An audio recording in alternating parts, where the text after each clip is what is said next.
அனைவருக்கும் வணக்கம். நான் திருப்பூர்லேருந்து பிரசன்ன ஜோதிடர் ஈஸ்வரி ராஜுங்க. நம்ம இந்த பதிவில் பார்க்க போகிறது தை மாத பலன்கள் மேச ராசிக்கு எப்படி இருக்குது அப்படிங்கிறத பார்க்கலாம். உங்கள் ராசி அதிபதினு சொல்லக்கூடிய செவ்வாய் 10ஆம் இடத்துல உச்சமாகி திக்பலமாகிறாரு.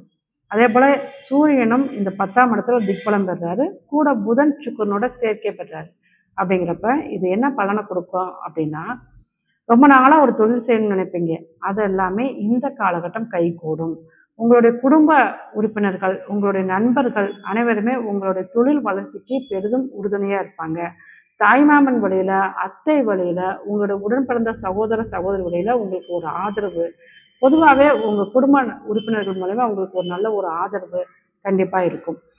அதே போல் இந்த தொழிலில் நீங்கள் கடுமையாக உழைக்கக்கூடிய அமைப்பு ஏற்படுத்தும். நீங்களும் அங்கே வேலை செய்யணும் அப்படிங்கிற மாதிரி இந்த தொழிலுக்காண்டி ஏதாவது பத்திரம், டாக்குமெண்ட் இதெல்லாமே கொண்டு போய் வைக்கக்கூடிய அமைப்பு, ஒரு பேங்க்லேயோ லோன் வாங்கி தொழில் செய்யணும் அப்படிங்கிற அமைப்பை கூட ஏற்படுத்தி கொடுக்கும்.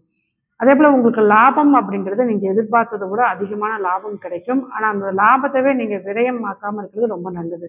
வேற ஒரு தொழிலில் முதலீடு பண்ணுறேன் அப்படிங்கிறத விரயம்லாம் பண்ணாமல் நீங்கள் கவனமாக இருக்கிறது ரொம்ப ரொம்ப நல்லது.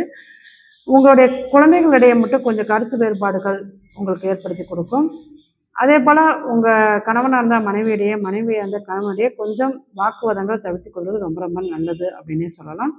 உங்களுக்கு மனசு அப்படிங்கிறப்ப இப்போ ஒரு தனிமையை விரும்பும். அப்போ நீங்கள் அதிக சித்தர் வழிபாடு, ஒரு தியானம் பண்ணுறது இதெல்லாமே உங்களுக்கு நல்லது.